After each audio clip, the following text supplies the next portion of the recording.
Hello, and welcome to Feel No Shame, a podcast created to normalise conversations around the subject of suicide. The Feel No Shame podcast does not endorse or encourage suicidal behaviours or deliberate self-harm. Instead, we promote open and safe discussion around suicidal thoughts and feelings, as well as how to manage them.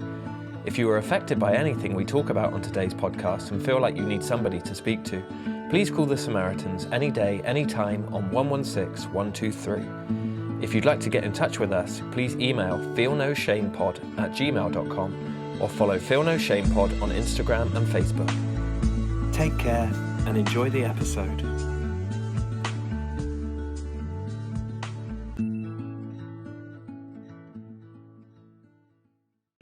On today's episode, we speak to Holly, a mum of two who has lived through a severe episode of perinatal mental health difficulties. This resulted in input from secondary mental health services and time under the care of the mother and baby unit. After recovery, Holly wanted to use her experience to help families going through similar difficulties, and now works as a peer support worker for perinatal mental health charity Bluebell Care Trust. She's also a great lover of mindfulness. We hope you enjoy listening to Holly as much as we did. On with the show.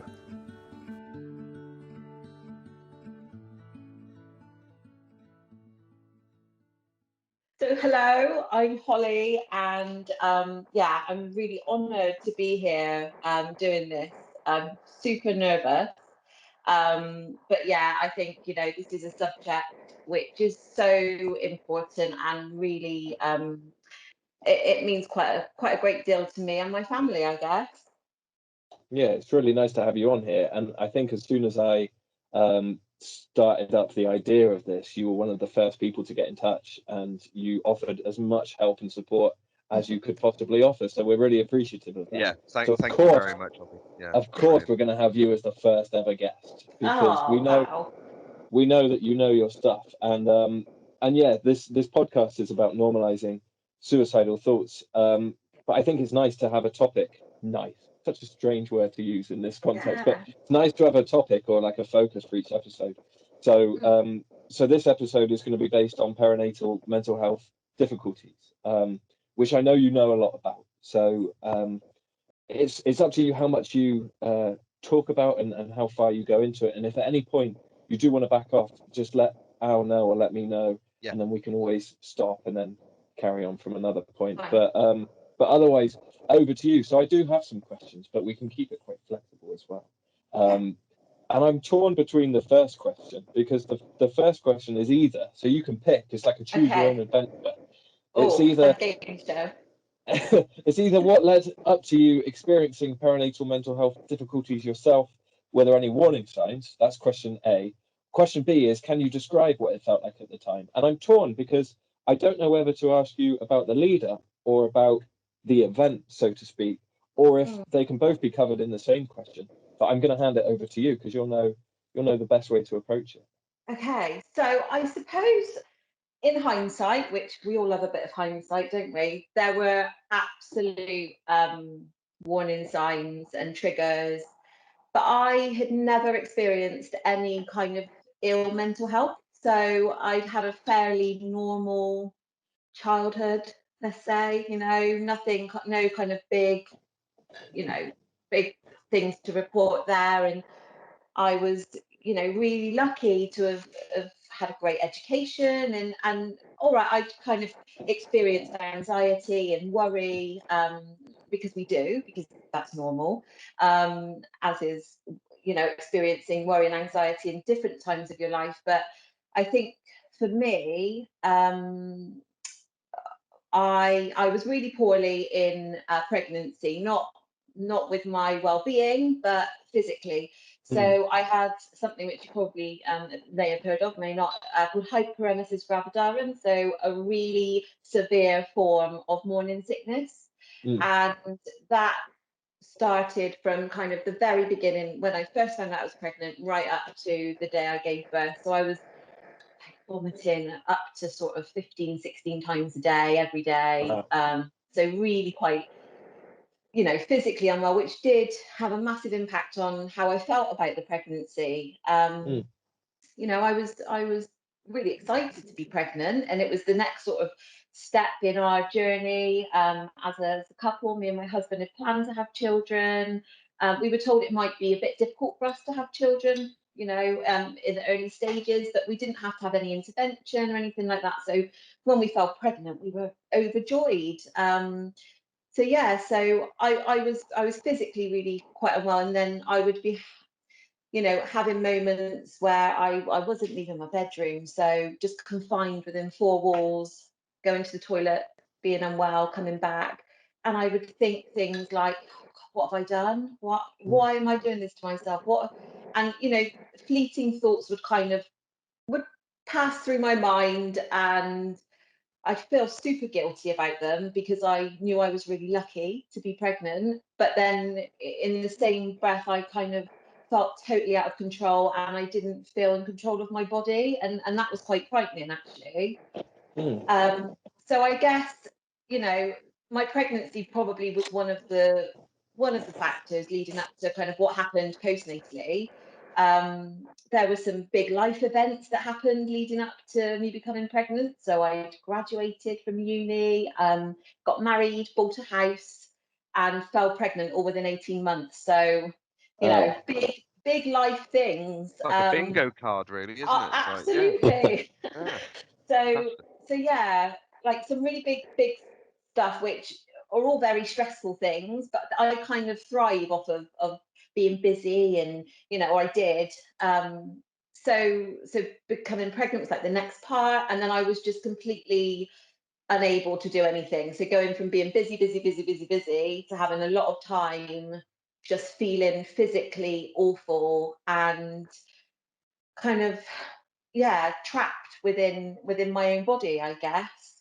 You kind of go from all these positive events to something which should be a really positive event as well, but someone has changed the script and you end up feeling awful physically, and then it has a mental toll on you as well. So when did you first start noticing that it was something bigger than the name of the morning sickness, which I'm not even going to attempt to say, but supercalifragilisticexpialidocious. No, right. That's the one.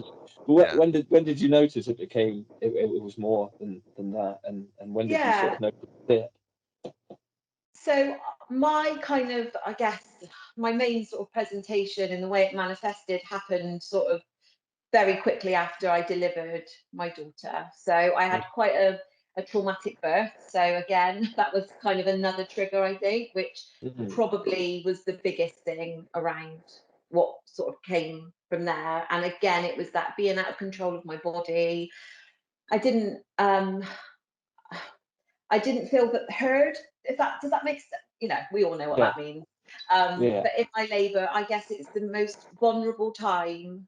I felt the most vulnerable in my whole life, and I was desperate for interventions to kind of help, and I just felt that I didn't really have a voice within my experience of giving birth, and I don't think there's a blame there. That's just how I felt.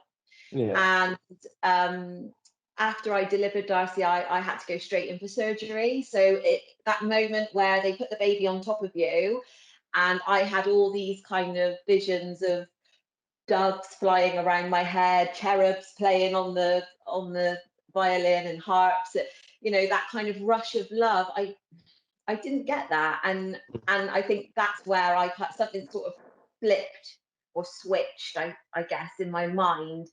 And it was that initial sense of guilt. Why don't I feel like this? Why can't I have that instant connection with my baby? And she kind of got whisked off, given to my husband. And I was whisked off within about 20 minutes of delivering, and I went down for some big surgery. So that was kind of where it started, I guess. That's where I first noticed this kind of panic. It was just sheer panic. Why am I not feeling these feelings that I've been told that I would experience? And it's obviously you'll have more experience of this than us, but it must be really scary when you feel like you want to speak up at that point whilst you're on the birth journey. But then you're a first-time mother, you're young. I mean, you're probably what, 21, 22, Holly, at the moment. So back then, I don't know, but but at a young age, you're in amongst all these professionals, and you kind of assume that they know best and they know what they're doing, and they do to some extent, but it's your birth and it's your experience. But it's really difficult to speak up at that point. It's really difficult to say this doesn't feel right, or I would prefer it if this happened or that happened. And so you're almost at the mercy of them, and it sounds like it's very overwhelming. It's very trapping. Obviously their focus is on just get this baby out, but for you it almost mars the experience to some extent. Maybe mars is too strong a word, but you don't get that rush of endorphins, you don't get that feeling, you don't get that oxytocin hit as much as you would have wanted. And from that point on, you sort of notice a change. And I think, like, I was young, as I still am. I was 23, and I'd never really been to hospital. So I'd broken my arm when I was like 9. But that whole environment of going into a hospital, the smell, the sound, that it's a really stimulating environment, and I wasn't used to any of it, and my body was doing something it's never done before. So the whole experience for me just felt just that I didn't. It was really really what's the word I'm looking for? Really, It sounds as like someone painted a picture for you, and everything that you were expecting from this picture didn't become a reality, and that's from the immediate get-go potentially. But the smells, because we discussed this last episode about the triggers of certain smells, certain sights and sounds, and when it doesn't come true, that's when the brain starts to flip, and it's that initial panic, as you said. But yeah, it just riles me that we don't have these conversations as easy as the ones we do see on social media about it was a fantastic how was the birth? That's all I see. How was the birth? How was this? Oh, it was magical. And yeah, it should become, and I think it is starting to become relevant, but these conversations should be now commonplace, and unfortunately they haven't been in the past. But I think as well, if my, and this was 9 years ago, and there's been so much change within the community services and perinatal mental health. So much positive stuff has happened in the last sort of 10 years.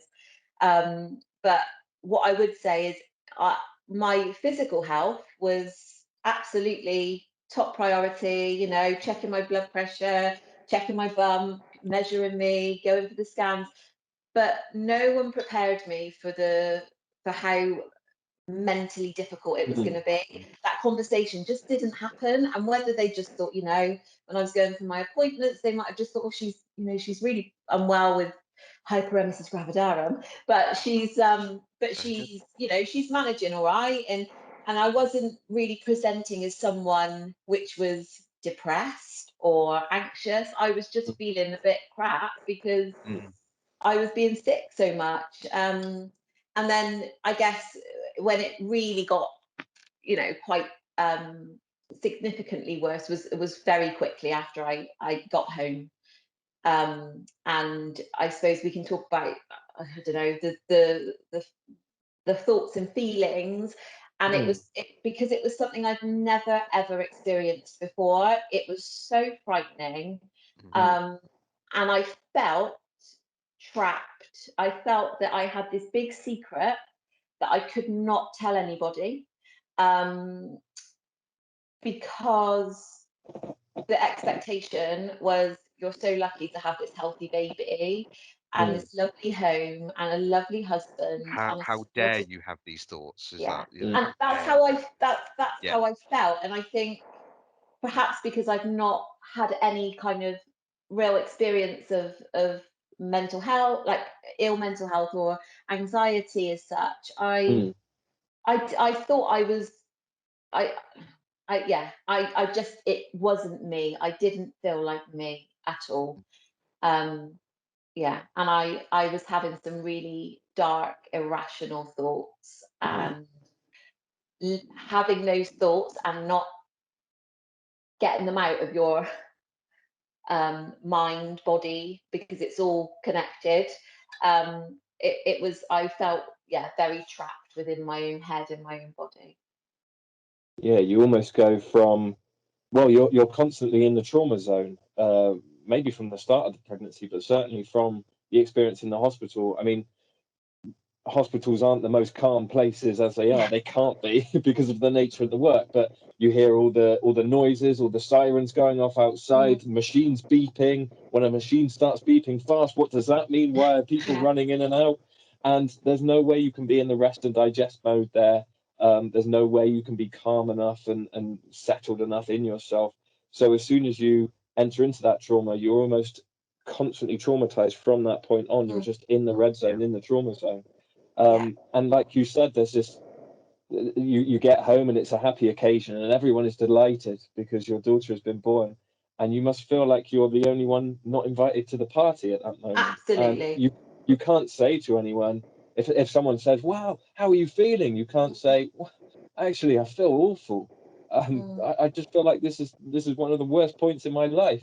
You feel like you can't say that because it's not socially acceptable or people don't want to hear that. And as humans, we just come up with all these kind of reasons why we can't be honest with people. And we'll find a story that fits. And so we keep it in and just keep it to ourselves, and it kind of bubbles away and festers away.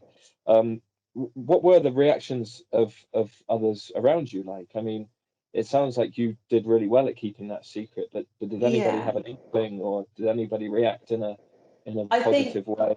Yeah, so I think it was recognised probably by my mum. I wasn't able to breastfeed, so that was another thing. So I had this expectation of, sitting under the willow tree with my hair blowing in the wind, breastfeeding my baby, and More that harps just, in the background. more harps, more doves. Yeah, yeah. And for me, it wasn't working, and I persevered and I persevered, and it got to a point I wasn't sleeping. So we'll get on to that bit next. So I wasn't getting a lot of sleep. I wasn't.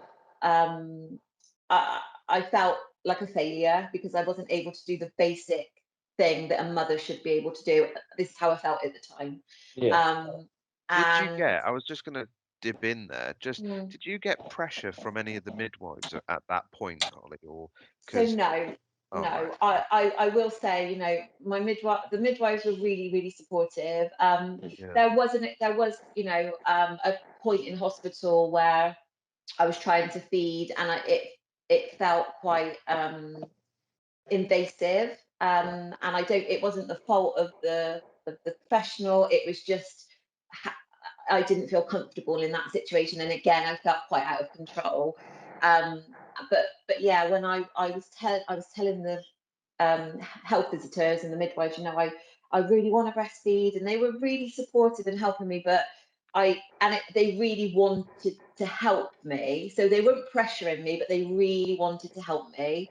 But then we got to a point where we ended up in so 11 days old, Darcy was. We ended up in the walk-in centre in Bristol because she brought up some blood. So I'd been feeding her myself, and she brought up some blood, and I thought that there was something terribly wrong with her. And we went to the doctor. They examined her, they examined me, and actually the blood had come from me. And I will say I was told to persevere by that professional that night. We So we had that with our boy. That yeah, was and it had come from my yeah, wife. So yeah, yeah, right, I know exactly how you feel about that with the panic and yeah. And I think I didn't feel, I was telling her that it was painful and that I was really struggling with it, and she kind of just said, just persevere, it will yeah, get better. And I think, and again, I think that we all have our own sort of response to things and our own experience. So I would never say, it's her fault, or if she would have just said da, da, da, da, because at the end of the day it was what it is and we can't go back. But I think just in that moment I really felt like if she's telling me I still need to do this, and she can see how damaged I am, as in physically damaged, I need to do it. And from there we went home, and I just couldn't do it. And my mum, bless her, she was like, Holly, I don't want to tell you what to do, but why don't you just give her a bottle? And it was that sense of relief of, oh my God, I've just been waiting for someone to say this to me. And so that was kind of good. That felt like a weight had been lifted, but unfortunately, I think things were bubbling away. And a couple of days later, I had my first sort of big crisis. And I was having some really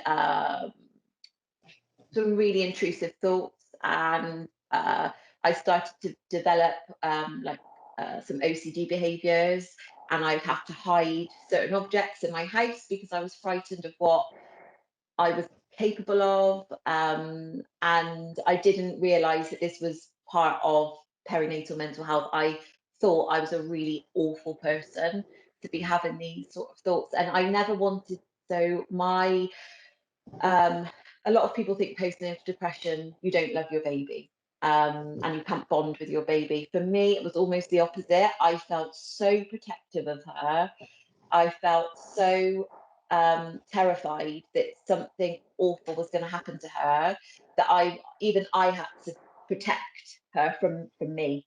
And that was kind of, I completely lost myself in that. And it got to the point where I didn't feel I could be in my own home. I couldn't be on my own with her. I was Googling these symptoms, as you do, probably not the most helpful thing. Although, actually, I found a website to a charity that were based up in Hull, and there was like stories of different women on there, and there was one woman, and I could really resonate with what she was saying, and I was like, I need to speak to this woman. And I became very obsessive. So if I needed to I wanted to get help, but I had to get the help that I needed. So I was on the phone until this woman picked up, and that she was the only woman I wanted to speak to. And we went and stayed with my mum and dad, and she really helped me in validating what was going on. So she was the first person that said, okay, yeah, it sounds like you are experiencing some symptoms of perinatal mental health, or at the time it was postnatal depression. And I was like, I'm not depressed. I don't feel depressed. I don't feel low. I'm not crying. I'm just scared. I'm scared all the time. And she sort of explained it to me and said, it'd be a really good idea for you to go and see a GP. And I was a bit like, oh my God, if I tell the GP what is going on in my head, my baby's going to be removed. And I was that, and still to this day, this is what we hear all the time from women, is if they go and they say what they're feeling, they're so frightened that their baby's going to get removed. And that's just so awful, because it's the furthest thing away from what would have happened. Yeah, so we went to the GP. Me and my mum took me, and we saw a locum GP. So it wasn't my normal GP, so they didn't really know me. And they prescribed me some medication, which I was so reluctant to take. And if someone had said to me, look, this is, you're going to start taking this medication, there's a possibility that you might actually feel worse before you feel better. I don't think I would have ever sort of believed them that I could feel any worse. And I would have put some kind of support in place, maybe. But it was just the medication was given to me. There was no sort of, it's have this, come back in 2 weeks. And unfortunately, the 2 weeks that I started taking them, I had my next sort of crisis, but it was a lot worse this time. So I wasn't able to sleep. I went 5 days with no sleep at all. And, my mum would be like, just go up and have a lie down. I can watch the baby. Mike, bless him, was doing all of the night feeds. Whatever my family needed to do to get me well, they were doing, but I just wasn't sleeping. And at night, the thoughts were more vivid. And I would almost disassociate. So I didn't know who I was anymore. And there was an evening, and everyone was asleep, And I went downstairs and I was trying to book myself into our local psychiatric unit. So I phoned the Samaritans.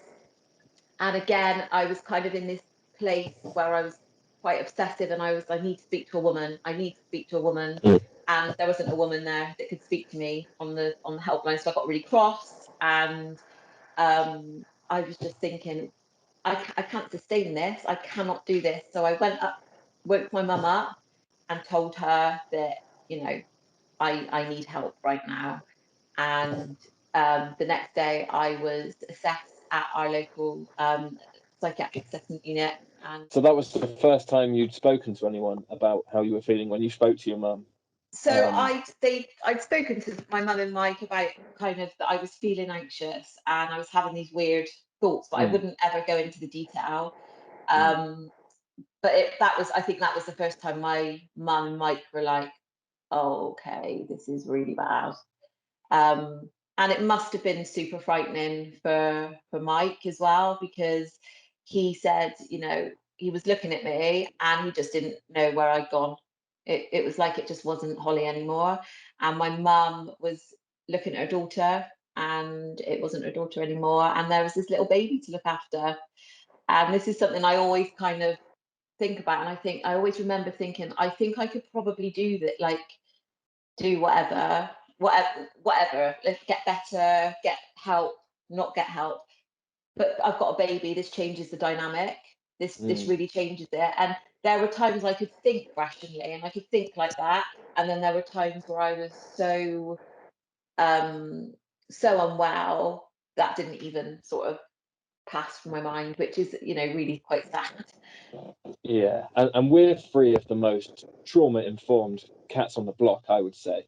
And we know that dissociation is a normal response to an abnormal situation. So somebody who is very overwhelmed, somebody who has too much going on all at once, will essentially check out as a protective device. It's like being in a car crash and imminently, before the car hits yours, you're almost outside looking in. And the brain just does this to protect us. But at the time, if you're not quite sure what's going on, and I think I was going to ask you about this later, but I can bring it in now. What I consider to be misrepresentation and misunderstanding of the general public and in the media of any kind of perinatal mental health difficulties. And I suppose I'm focusing mainly on stories that I see online, perhaps, or in newspapers, where all of the article is about the behavior of usually the mother, and the comments underneath, and Twitter comments, blah, but the Twitter replies would be, this woman is a monster, how could she do this, etc., etc. And at no point does anybody consider the feelings and consider why that mother feels in such a desperate place that feels like an option. And I think you put it you put it really, really, really, really well, and it's helped me understand it a little bit more, that you almost felt like you were the danger, and obviously you weren't, but you convinced yourself at the time, or your brain tricked you into feeling like you were the one who was at danger. And a mother's instinct is to protect her child, and if she feels like she's the danger, she's going to take herself out of the equation, and it's all about just wanting to protect that baby, and feeling completely overwhelmed. And it's a perfect storm of things happening all at once. But you asked for help, you reached out, and what happened next? So I had the most incredible health visitor, and she came. So my mum phoned her, and then and Mike obviously was involved and was there, and she came to visit us at home, and she got us an emergency appointment. It's a psychiatric assessment unit in Bristol. We were living in Bristol at the time, and I would have moments where I just felt really fine. Like, why am I on my way to have a psychiatric assessment? What, this is ridiculous. I don't need this.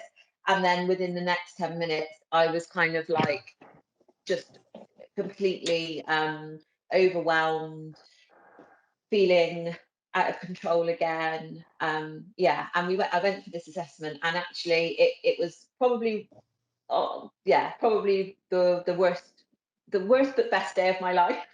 On my way there, I remember seeing a police car drive past, and my brain was like, they're coming to get me. And it was kind of, it was a really surreal thing. And I remember waiting in the waiting room at this assessment, and two guys were assessing me. However, they were incredible, and there's a lot of people I kind of think I owe my life to that person. There's a lot of people I feel really like I owe my life to, but they were really kind, and I didn't think I'd get emotional in that bit. They were really, really kind, and they listened to me, and I felt heard, and I didn't feel like I was a monster. And yeah, that was the first time I think I really felt heard. Yeah. Emotions are very welcome, and me and Al will really probably are. join in. We'll join in with you at some point, I imagine. It doesn't take a lot for me. But I think mentioning the police car as well, it's that feeling, and we can bring suicidal feelings in here as well. It's that feeling like you'll get in trouble for telling somebody how you'll feel, and particularly as a new parent, if you tell somebody anything other than the script that you're supposed to say, there's that feeling of, well, I'll get in trouble and I'll get punished. And I think, like you mentioned earlier, and my child will be taken away from me. And I don't know where that comes from, that feeling, but it's definitely universal, I would say. And so you meet with these nice guys who there's the apprehension beforehand because they're guys, and because you're in that kind of panicked and worried state anyway. But then they hear you, and they don't judge, and they just want to help, which must have been mind blowing for you at the time. Absolutely. And I felt really validated by them. And although they weren't specialists in perinatal mental health, I will say this was like an emergency appointment because I couldn't be seen by anybody else.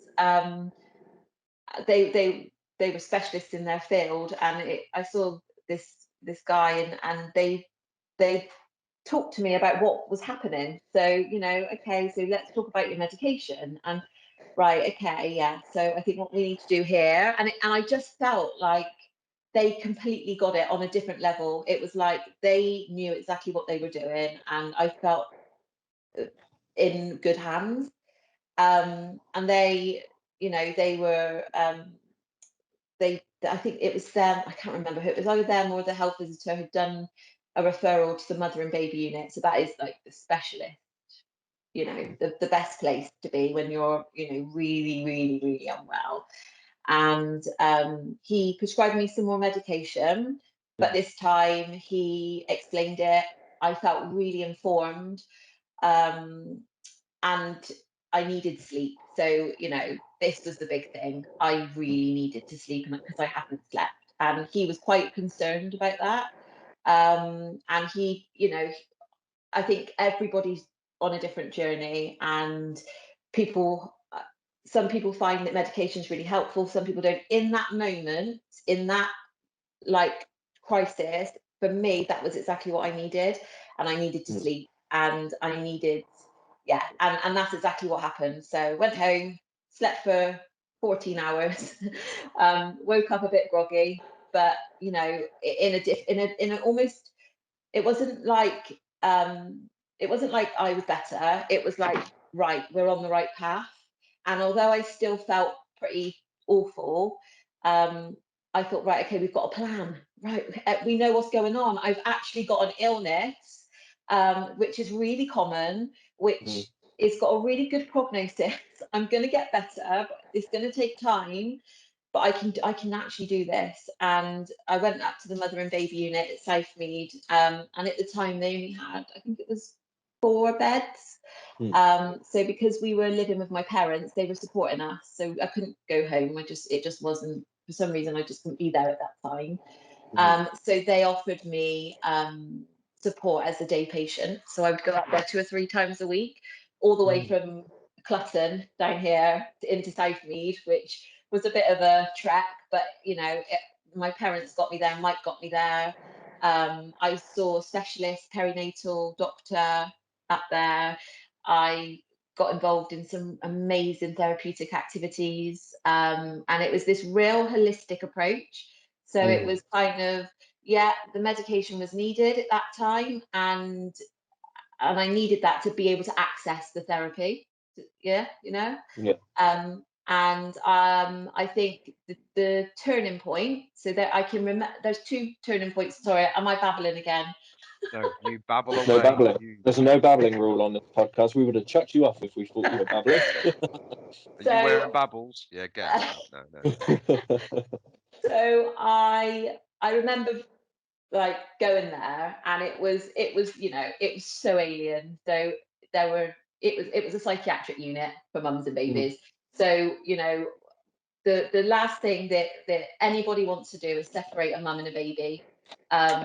So these units are the most incredible places, and I was very, very lucky to have a really positive experience of psychiatric care.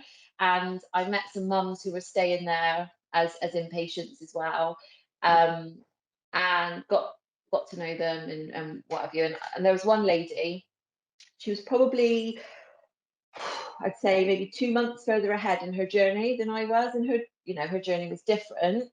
But she sat with me, and it was like, you know, like the first day at school, and you just want a mate, and you're just like, can someone just come and sit with me and talk to me, and just like, yeah, because I felt just like, oh God, this is so weird and so new, and I'm here, and it just felt really scary. And anyway, she came and sat with me, and we were talking, and she was like, oh, you know, it does get better. And I was thinking at this point, I was kind of going through these peaks and troughs of, I'm just going to be like this forever.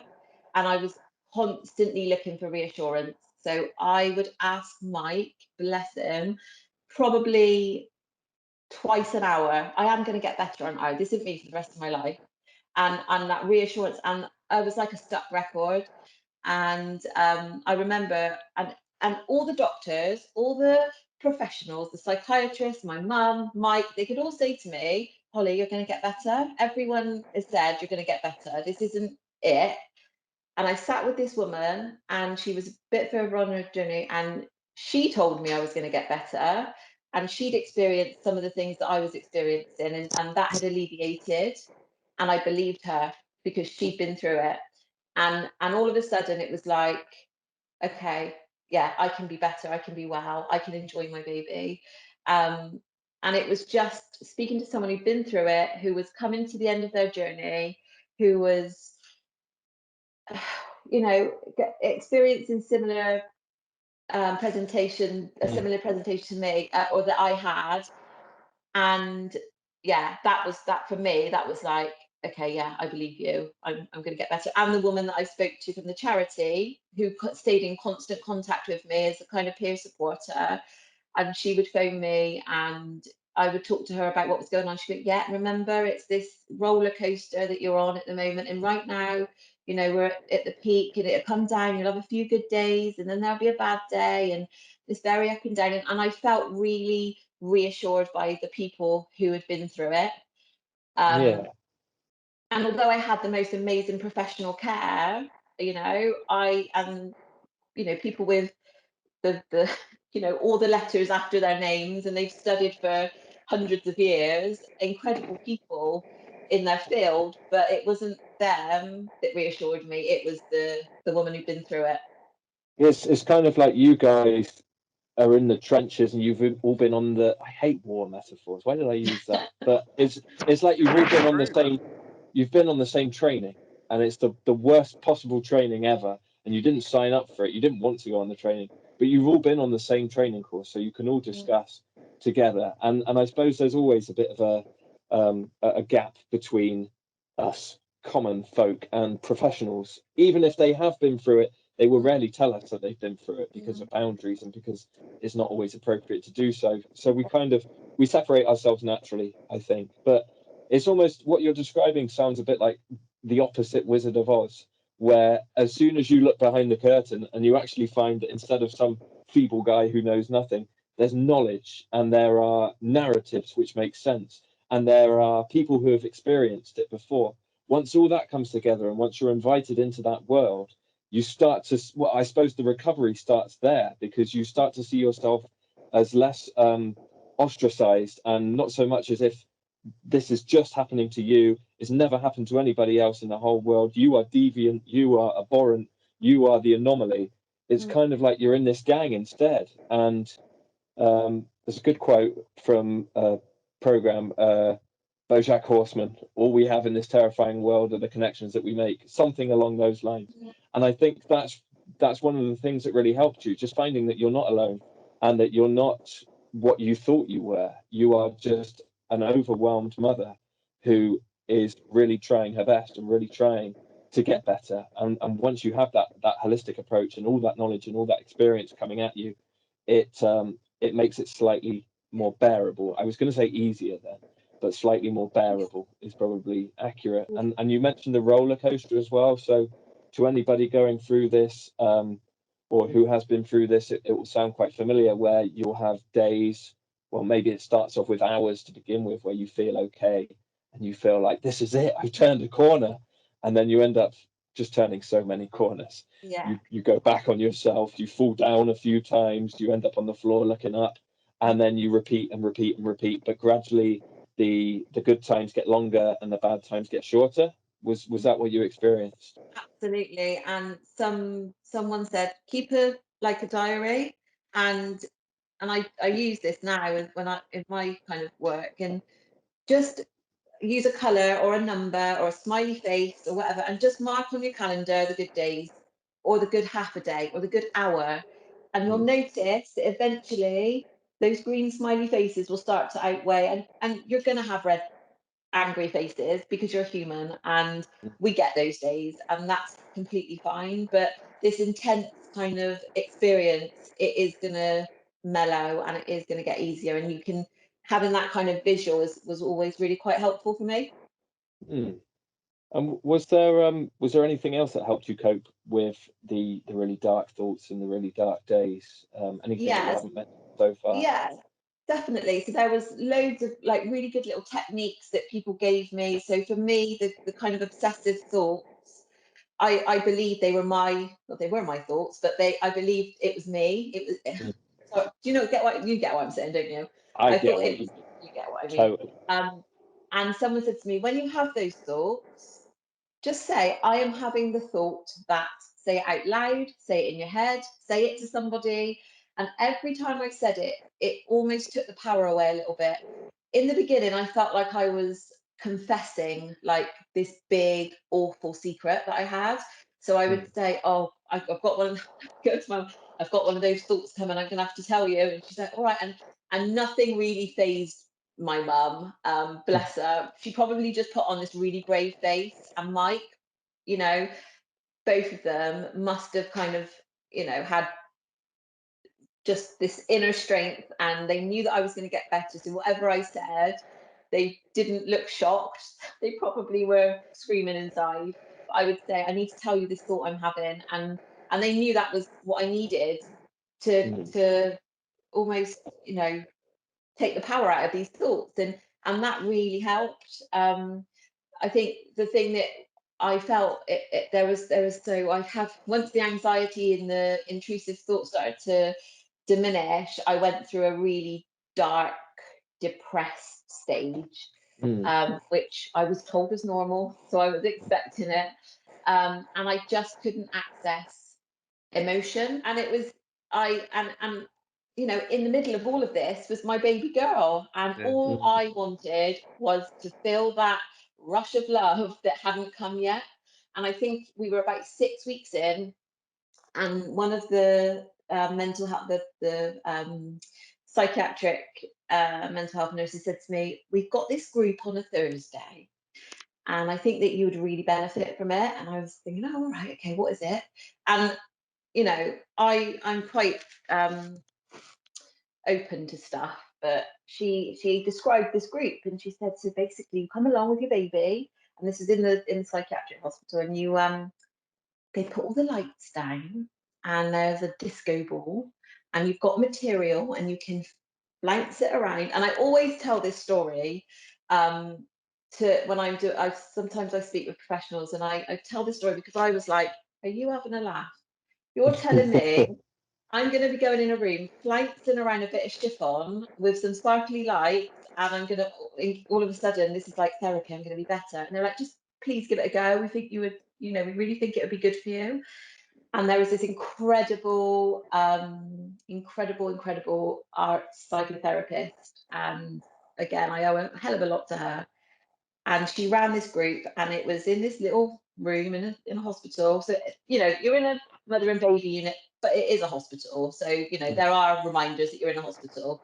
But she made this room like this little sanctuary, and it was all dark, and she had this disco ball, and she had all this like colourful material, and it was all soft and gentle. And she knew exactly what she was doing. So we had to hold our baby and walk around in a circle. And it does, like, you can imagine it, right? Literally, I was rocking and walking around and rocking her. And she put on this piece of music, and it was the Goo Goo Dolls, Iris. And the words in that song, I was listening to, and I was looking at her, and there was the words said, I don't want the world to see me because I don't think that they'd understand. When everything's meant to be broken, I just want you to know who I am. And that was it. I wanted my baby to know that I was her mum, and that I was going to keep her safe. And then all of a sudden, the floodgates opened, I cried, and I had that rush of love, and the doves started to fly around. They're flying around in here right now. Yeah. I think I've seen them as well. Yeah. Yeah, my floodgates are well and truly open by now. Yeah. And that was beautiful. For me, that was a big moment, and it was more than anything I could have imagined. And it was therapy, but it wasn't the therapy that I expected I needed. Yeah. So that was amazing, and she was amazing, and yeah, just give anything a try. So you found what you needed from those lyrics, and you kind of got out of the therapy. You kind of figured it out yourself in that point. You had a lot of support, but in that one moment, you felt like this is it. Like, this is what I've been waiting for. Yeah, and I finally felt like her mother, and not this kind of thing. I think I felt that I'd become someone that just wasn't me. I felt just lots of really negative, thoughts and feelings about myself, and that I wasn't me anymore. But in that moment, I absolutely felt like me, and how I wanted to feel for so long. And yeah, it was pretty magical. And you mentioned with the dark thoughts, you found a really good way to distance yourself from them and to say, I am having the thought that. And I think so. I'll use that in my work. I'll kind of suggest that to people as well, because if you say to somebody, I am suicidal, that's not true, because I am Rowan.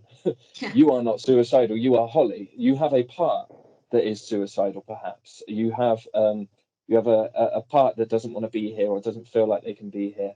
And I think that distancing ourselves from them, but not completely abandoning ourselves from them, is really useful. And I like to use the imagery or the metaphor of imagining it's like a scared child that comes up every so often and tugs on your sleeve and just says, I'm really scared, or I really don't want to be here anymore.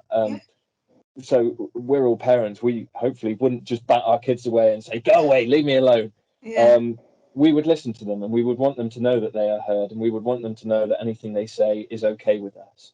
And you mentioned it with your partner and your mum, that they managed to stay nonchalant and to stay calm. And I think that was really useful too, because if you were to say to them what you consider to be your darkest, deepest thoughts from that suicidal part, for instance, and they were to react in abject horror or panic or anything other than the nonchalance and the calm and the gentleness, the compassion, then you would have run a mile, and you would have either kept those feelings to yourself and never told anyone ever again, or you would have become more panicked because of those thoughts. You would have seen them as taboo yourself and seen them as a shameful thing. So separating your suicidal feelings, putting them over there, but still looking at them in the face and just saying, what do you need? Like, what are you trying to tell me here?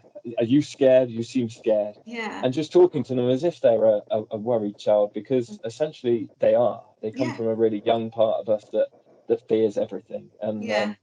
And in that one moment, so you were listening to the song, you felt like, okay, I know who I am now. Yeah. I've lost myself for the past few months.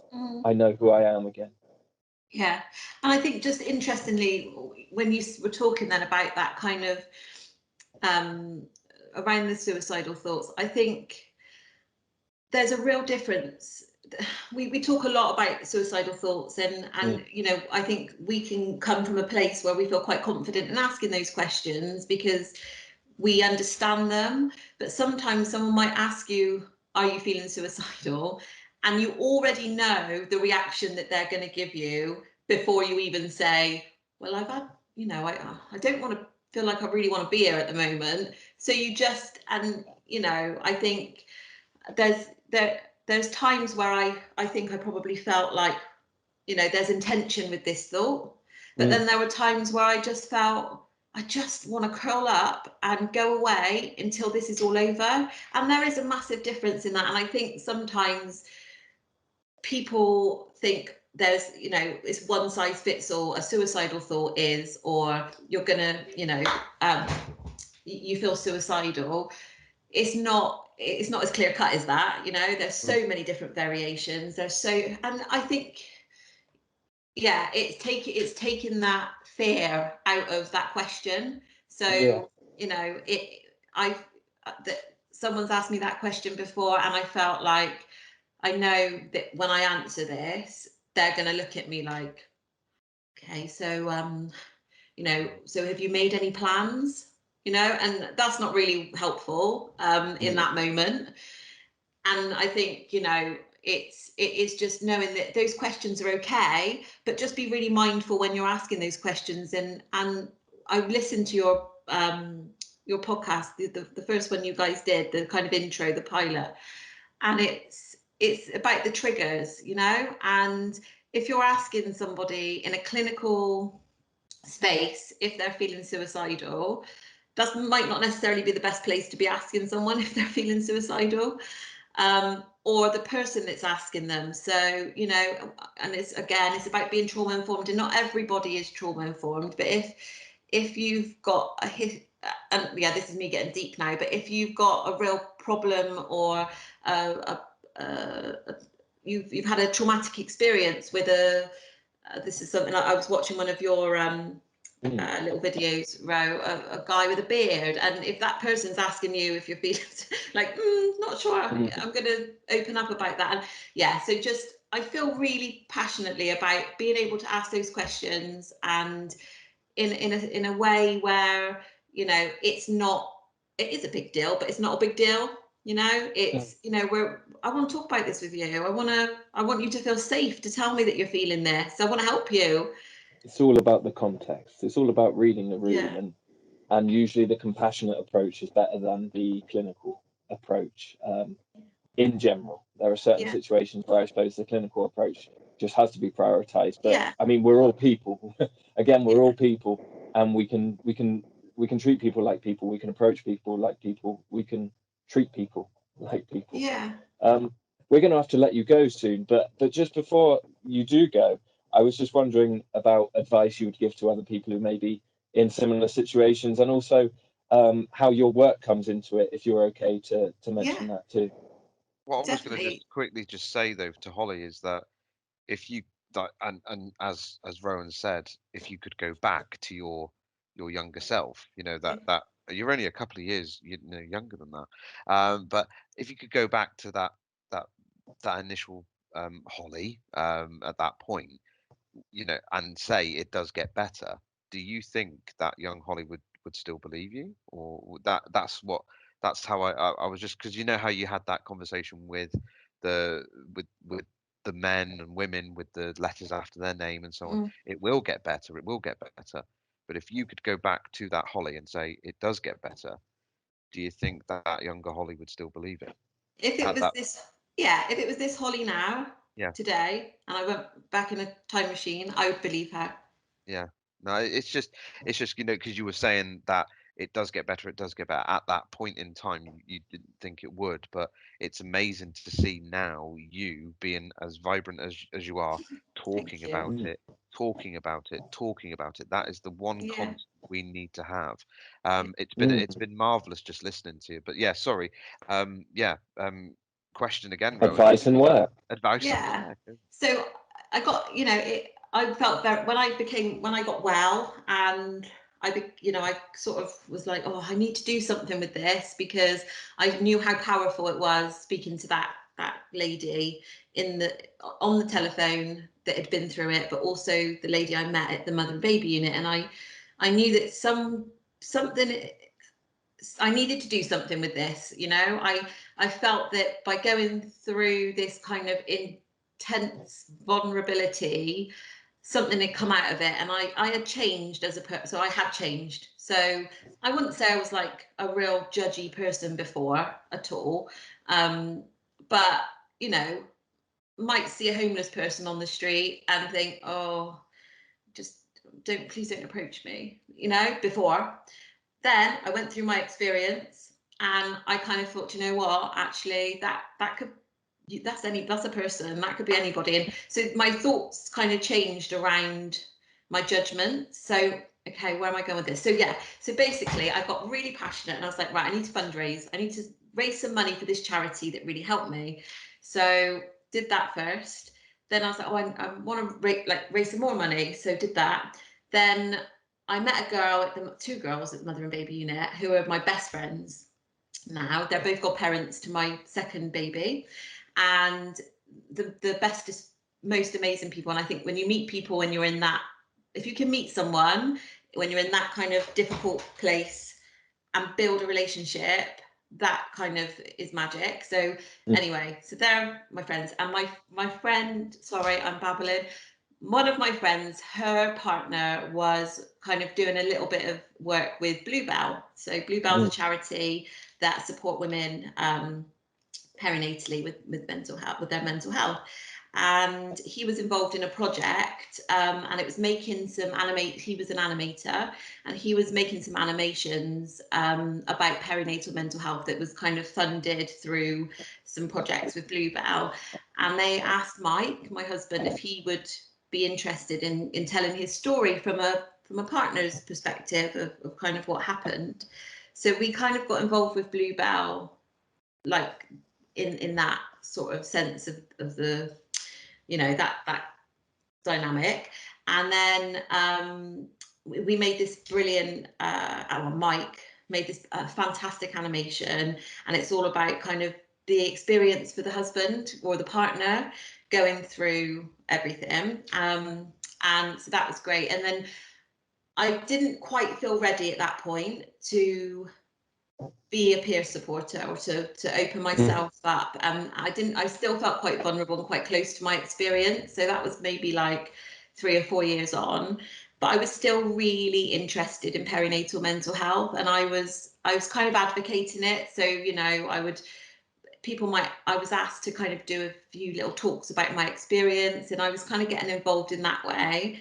And then an opportunity came up in Baines. So some funding came up in Baines, and I went for the job. So this was after I had my second baby, which I was fine. So after I had Rex, I was really well. There was a lot of interventions in place. I knew what, to expect. I knew where to go. So I was kind of really well, I was well armed, And so Rex turned 2, I think it was. And then I went for this job, and it's the best job in the world. So I think, when you've been through something quite difficult, and you can empathize with somebody completely 100%. Everyone's story is very different, and people experience perinatal mental health for lots of different reasons. Past trauma is like a big one, a big sort of factor in that.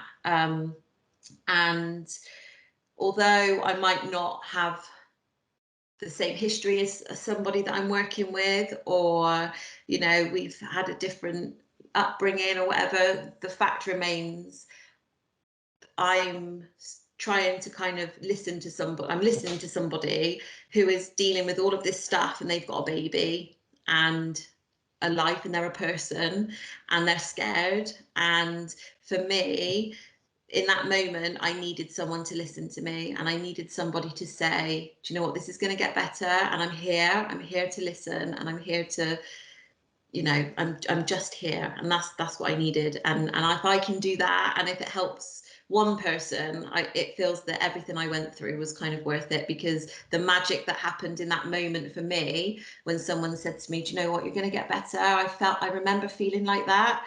Yeah. That was like, I would have taken that over £1 million, and I'm not even lying. That's true.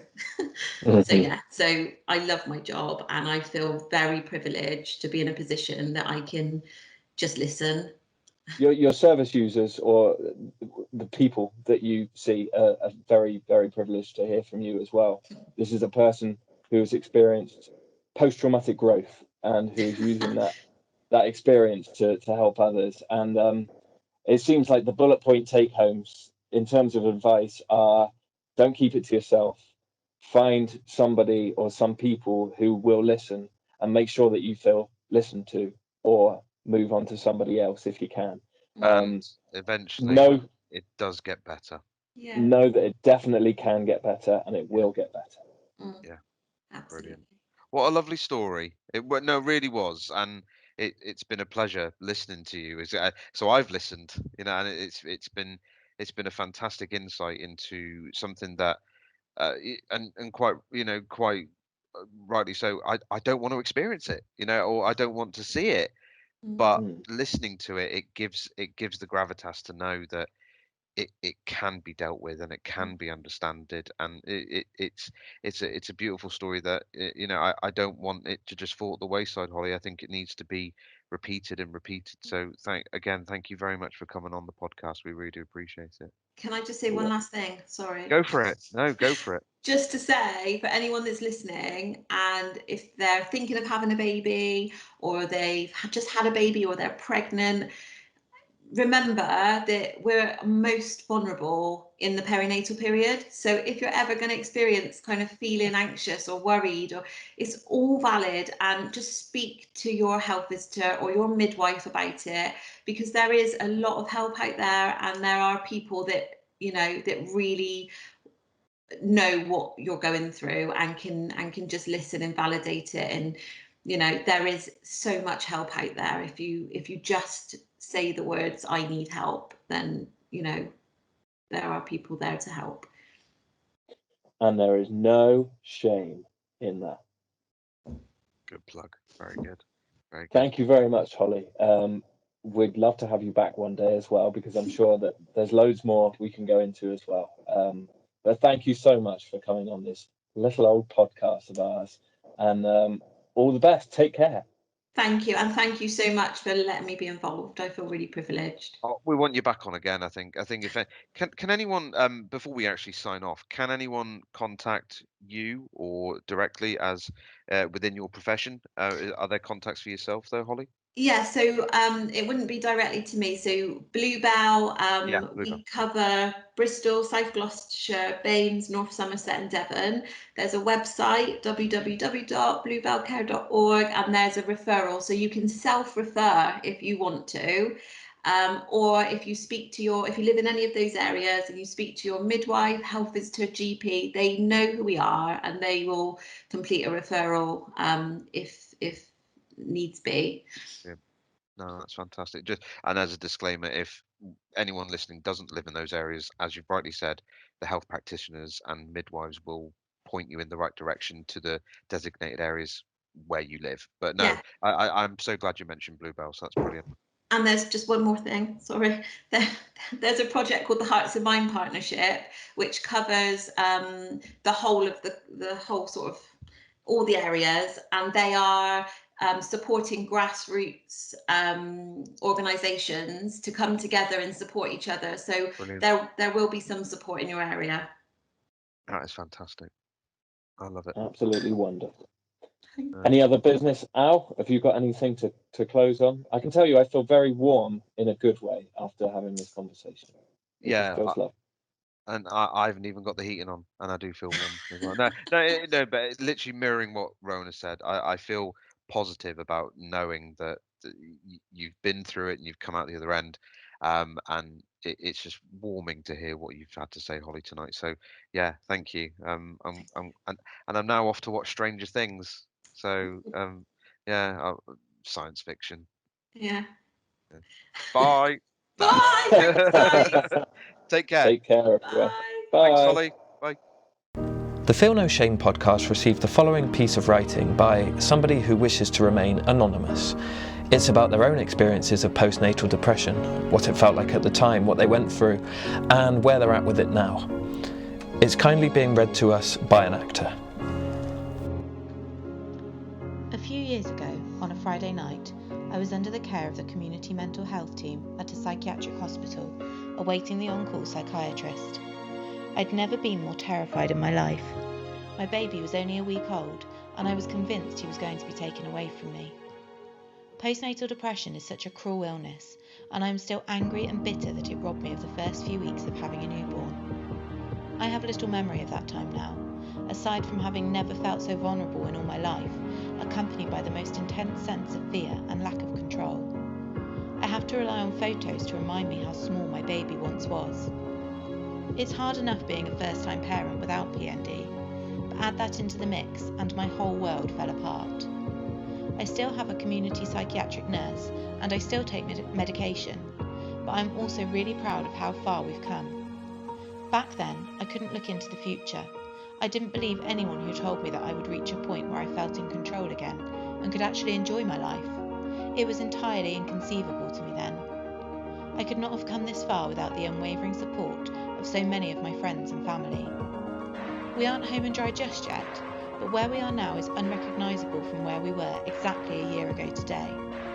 I was staggered by the number of friends who confided in me that they too had fought PND, and I know there are many still out there fighting that fight. I don't expect you to believe me when I say that it will get better. I never would have believed anyone a year ago, but I would just say to take it one day at a time and stop having unrealistically high expectations of yourself, because, mummies and daddies, you're doing just fine, and you will get there. It does get easier.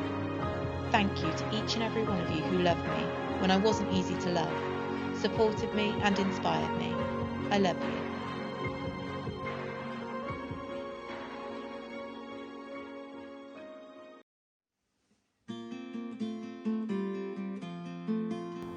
The Feel No Shame podcast would like to extend their thanks again to Holly for speaking to us about all things perinatal mental health. Her story was inspirational, and she's proof that somebody can come from the depths of despair and, against all odds and against what their mind is telling them, get to a position where, although they can't take away the bad things that happened, they can move forward and show that post-traumatic growth is possible. If you live in one of the areas which Holly mentioned on the podcast and you'd like to get in touch with Bluebell, please call 0117 922 0746 or email info@bluebellcare.org. Other organisations are available if you're outside of those areas. We'd also like to thank Simon Martindale for his wonderful, lovely review online. We massively appreciate the feedback, positive and constructive, but that review was really nice to read. It was very, very heartwarming and just encourages us to do more of these and to try and get them better and to try and include as many people as we can. So thank you very much, Simon. If you'd like to get in touch with us to be involved in the podcast or to give us feedback, it's never too late. Please email feelnoshamepod@gmail.com or contact us through our social media pages by searching for Feel No Shame Pod. The next episode will be coming out soon, and we hope to have you come back and listen to it. Thank you very much. Take care. We'll see you again.